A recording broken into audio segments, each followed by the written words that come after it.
We are going to talk about pain, why and how we feel it, the different types of pain, how the brain can amplify or reduce pain, what neuropathic pain is, and how to manage various kinds of pain.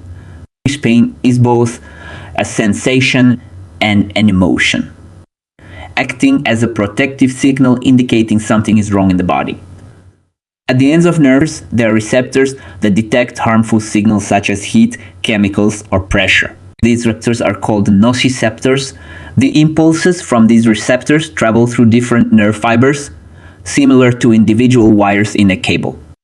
Some fibers carry sharp pain, others carry dull, aching pain, and some fibers transmit information about soft touch, which may not be painful but can become so if the nociceptors are oversensitive.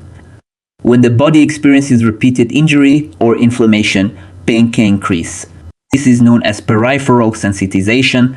For example, after a sunburn, the skin becomes extremely sensitive even to a normal touch.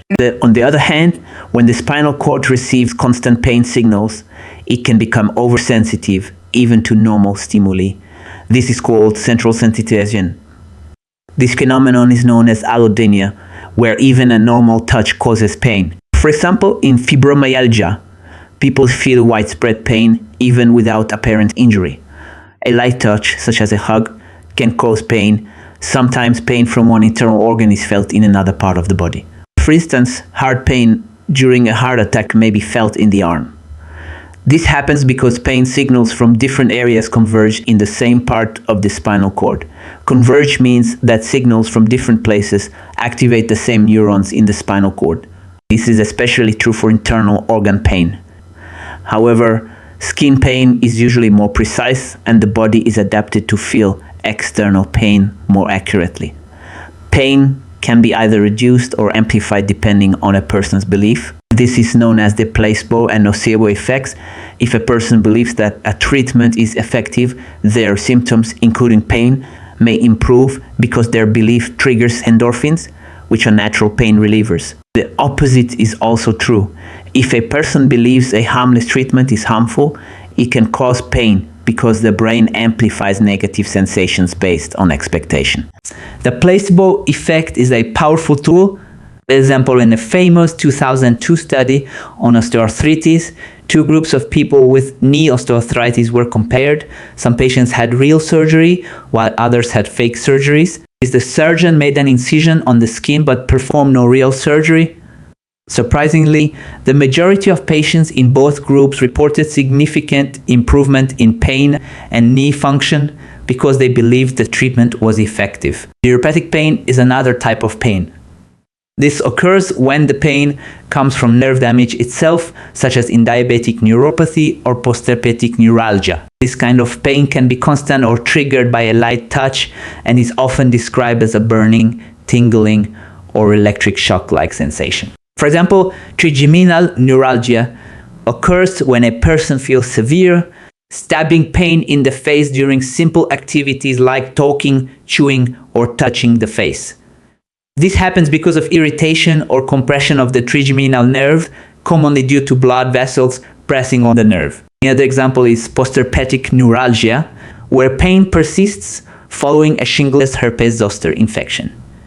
The virus damages the sensory nerves during the shingles infection. Even after the rash heals, the pain can become chronic. Sometimes after trauma, pain does not improve over time and may even worsen. This is called complex regional pain syndrome. This phenomenon is explained by overactive or inadequate activity of the sympathetic nervous system. Medications used to treat pain are called analgesics. The most commonly used analgesics are aspirin and acetaminophen, also known as paracetamol. Medications like aspirin are called non-steroidal anti-inflammatory drugs. Most work by blocking the enzyme cyclooxygenase, which helps reduce inflammation, pain, and fever. The main problem with aspirin is that it increases bleeding risk from the stomach. With chronic intake, it can also worsen kidney function over time. Aspirin and other non-steroidal anti-inflammatory drugs are great for mild to moderate pain, like headaches or muscle aches. Acetaminophen is a milder variant. It does not irritate the stomach but has almost no anti-inflammatory. For stronger pain, injectable forms of non-steroidals are used, such as ketorolac or diclofenac. These are commonly used for severe headaches or muscle pains, such as back pain.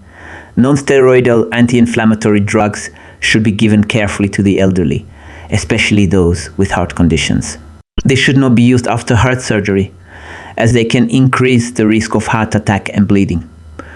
Ibuprofen is considered safer in terms of gastrointestinal symptoms compared to aspirin at low doses, but it still has cardiovascular risks. Celecoxib is one of the safest non-steroidal anti-inflammatories because it selectively inhibits cyclooxygenase 2. If we compare their strength, aspirin is about 5 out of 10. Ibuprofen is slightly stronger, and naproxen is even stronger than both for pain relief. Diclofenac is even stronger, around 8 out of 10, but it has a high cardiovascular risk and should not be used regularly. Celecoxib is both strong and safe, but should still be used carefully in people with cardiovascular risk. Domethacin is one of the strongest, around 9 out of 10, but it also has a high risk of bleeding and can cause brain depression. Opioids are the strongest pain relievers available.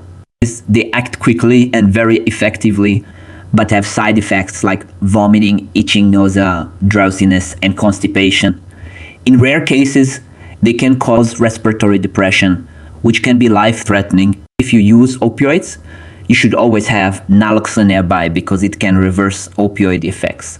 Opioids cause addiction and should be used under medical supervision in low doses. They act directly on the brain and spinal cord, targeting opioid receptors which block the transmission of pain signals and change how pain is perceived. Additionally, opioids stimulate the release of dopamine, leading to euphoria and contributing to their potential for addiction. Morphine is a classic example of an opioid usually used in postoperative care, cancer patients, and palliative care. It is usually injectable, although oral forms also exist. Oxycodone is used for chronic pain, cancer patients, and traumatic pain or post-surgery pain. Other forms are often combined with paracetamol. Codeine is a weaker opioid and can be sold over the counter in some countries. For chronic neuropathic pain, like diabetic neuropathy or postherpetic neuralgia, tricyclic antidepressants such as nortriptyline and disipramine are used in low doses. Sometimes fluoxetine is used for chronic pain as a safer alternative to tricyclic antidepressants, though it is less effective. Duloxetine, which combines serotonin and norepinephrine reuptake inhibition, is both effective and safer for chronic pain. Anticonvulsants are effective for sharp shock-like pains such as phenytoin and carbamazepine. Newer anticonvulsants like gabapentin and pregabalin are effective for a wider range of neuropathic pain and have fewer side effects, making them first-line treatments. It can also be used for neuropathic pain or in cancer patients to manage chemotherapy side effects. They are typically used when standard treatments fail or are intolerable